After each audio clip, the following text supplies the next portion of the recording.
High Court has ordered that Enoch Burke's mother, Martina, and sister, Ammi, should be arrested and jailed for contempt of court. The judge said they should be jailed for 2 weeks each because of their behaviour at a hearing last month. Neither Martina nor Ammi Burke were in court to hear Judge Brian Cregan say it was time to call a halt to this family circus. He described the sight of Enoch, Martina and Ammi Burke shouting and roaring at the court last month as astonishing. He said the digital recording of proceedings couldn't capture the atmosphere caused by their intense and venomous interruptions, and he said there was no defence or justification for it. The judge said there was no reasoning with the Burke family members he had met, but the rule of law applied to them, whether they accepted it or not. Mr. Justice Cregan said we live in a democracy governed by the rule of law, not a theocracy governed by the Burke family. He said there was no exemption from the rule of law for Christian evangelicals. He found Martina and Ammi Burke guilty of contempt of court and ruled they should each be jailed for 2 weeks. Isaac Burke told the judge his mother and sister were at their place of employment today. The judge said they should be arrested and immediately brought to prison. Enoch Burke, who appeared in court via video link, said the ruling was nefarious and an abomination and told the judge he would have to account to God. Earlier, Judge Cregan ruled against Mr. Burke's application to have an affidavit from the head of the panel set up to hear his dismissal appeal referred to the DPP for perjury. The judge said he would deal next week with Mr. Burke's submission that prison authorities had breached the court's order by transferring him from Mountjoy to Castlereagh Prison. And he said he was also considering making an order banning Isaac, Martina and Ammi from attending any future court hearings in person. Orla O'Donnell, RTE News at the High Court. Well, staying with that story, it is long past time for the court to call a halt to this family circus. They were the words of High Court Judge Mr. Justice Brian Cregan as he ordered the imprisonment of Martina and Ammi Burke, the mother and sister of jailed teacher Enoch Burke. Well, here to discuss why they've been jailed or why they will be jailed is Senior Counsel Gary McCarthy. Thank you very much for coming in to speak to us on 6-1. I'll state from the outset you're not actually involved in this case, but you are working down at the courts. Perhaps you could explain to us why these women have been found guilty of contempt of court. Well, this happened on the 20th of February at a routine Enoch Burke hearing, nothing to do with the two individuals involved. And during the course of the hearing, they stood up and started shouting, drowning out the barrister, not letting the barrister make her submissions and effectively disrupting the court system. So, in fact, the guards were called.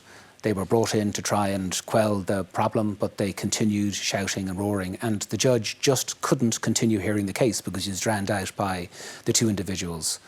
So it was impossible for the court system to operate. And yet they have the right of audience, which entitles you to appear before the court and to make your submissions. That's a cornerstone of our legal system, isn't it? But what they can't do is they can't disrupt the court, and that's the reason why Mr. Justice Cregan in his judgment today found them to be guilty of contempt in the face of the court, which is a criminal contempt. And he imprisoned them for 2 weeks because of their behaviour in court today. And there have obviously been some very high-profile cases of people being jailed for contempt, not least Enoch Burke, who is now more than 600 days in prison. He's been jailed for contempt 5 times. There have been other people like the businessman Sean Quinn and his son and the Rossport 5. But is it frequent that people are jailed for contempt? Very infrequent. Now, in my experience, what actually happens normally if somebody is found to be in contempt of court on the civil side, what happens is that a stern warning is given by the judge. The judge then lets the people reflect on what he's about to do, and normally the threat of going to jail is enough for them to obey with the court order. Because in civil contempt, the keys of the jail are in the hands of the person. So they can, for Mr. Burke now, if he just obeys the court order, he'll be released immediately. OK, and for his mother and his sister now, who have been ordered to be arrested and jailed for 2 weeks, what happens after those 2 weeks? After the 2 weeks, that's a sentence because it's a criminal contempt. So after the 2 weeks, the sentence has been complied with, and then subject to them not interfering with the court system again, that's the end of the matter from their perspective. So it's a sentence of 2 weeks, which is proportionate in the circumstances, in line with recent Supreme Court authority. Now, Ammi Burke is also a solicitor. Does this have any repercussions for her profession? Well, it may. And the judge did actually note that in his judgment today. He said that her behaviour was disgraceful. It wasn't befitting of a solicitor. She was a trained solicitor. So he has sent the papers to the Law Society. He's made it very clear that it's a matter for the Law Society to take whatever disciplinary action they believe is appropriate. So it's in the hands of the Law Society now, but the papers are being sent by Mr. Justice Cregan to the Law Society now. The judge said today this family circus has to end, but according to the family, according to Enoch Burke, who appeared via video link today, he believes there is a higher judge. So there is clearly a dilemma here for the courts, isn't there? Well, in the end of the day, the rule of law has to be applied. And the only way that you can have a proper functioning judicial system and a justice system is people obey the law.